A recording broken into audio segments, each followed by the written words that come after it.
నమస్తే, welcome to political bridge.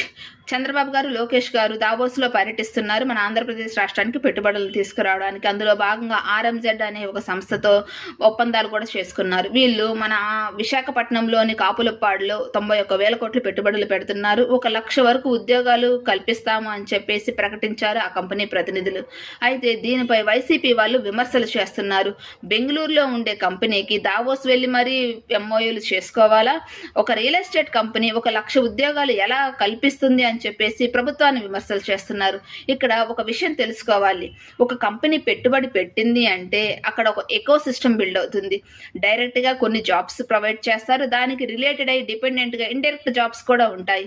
ఇలా చిన్న విషయం తెలుసుకోకుండా ప్రతి దాన్ని రాజకీయ కోణంలో చూడడం కూడా వైసీపీ పార్టీకి నష్టం. అంతేకాదు, రాష్ట్రానికి ఏ పార్టీ అయినా సరే పెట్టుబడులు తీసుకొచ్చింది అంటే ఎవరైనా సరే ఆహ్వానించాల్సిందే.